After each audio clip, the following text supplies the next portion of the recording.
going to do revelation number 1 of our reach backwards on the back handspring. Do not do 100% wrong. So like a lot of y'all, I've had some revelations in putting this out there. And what we're going to talk about is, well, the revelation I'm talking about is that when we're doing tumbling for cartwheels, for round-offs, for front handsprings, we're telling them to step out and reach out and move that body across the floor.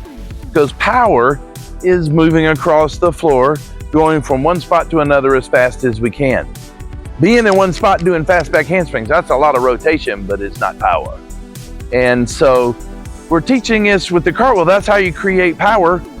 Why don't we do that in the back handspring? Why does that not create power to reach back? Well, number one, it's on the back handspring. You know, you're gonna be jamming your hands into the ground. So let me grab the French fry. We'll talk about that first. And that in the back handspring, if we're reaching back, yes, at first it gets our hands back and gets our body backwards, but then it's jamming into the ground and it's stopping us from moving backwards. Plus, when you're landing like this, that tears up your wrist. In front tumbling, if you're reaching forward, that's good. That's not gonna hurt your wrist at all. So that's the first problem with reaching backwards, to make the back handspring long. Because really what we want to do when we rotate is not to make the back handspring long, is we want the center of gravity to rotate. So obviously the hands go back, it's just jamming it in the ground. We can't do that. So in order to get this center of gravity to move backwards, we need to get the reach to go this way, so the center of gravity goes back that way. Okay. Plus, as we reach this way and get our hands in front, guess which way we can push with our hands? We can push backwards. So we're creating power in backwards by reaching forwards. Now, another thing that really helps this make sense is that with cartwheels and round-offs, you're really the inside of the wheel. And so as a wheel rolls, you can see step, hand, hand. You can see that it's moving across the floor, and that the spacing is what's going to move us across the floor by reaching out and step in and go. Now, a back handspring, we're the outside of the wheel. So let's look at this monkey to help us out here.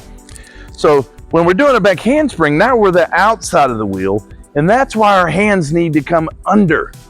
And then once we get over here, let me see if I can turn him this way, we got to have the feet come under if we're going to keep doing our back handsprings.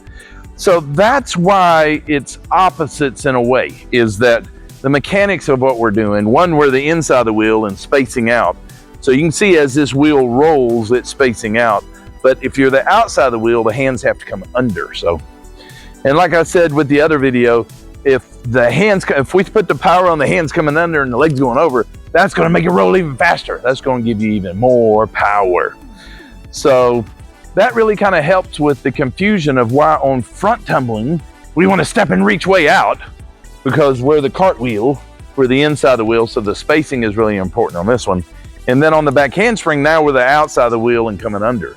So another simple way of putting it is, when we're going forward, we got to push it forward, and then we got to do the opposite when we're going backwards. That's another very simple way to push it. So now on the next revelation, we're going to talk about the shoulders, because now we're talking about, I'm telling you that when we're going forward, we're going to push our shoulders backwards. And then when we land on our hands in a back handspring, we're going to push our shoulders backwards with the back handspring. I mean, that seems like opposites.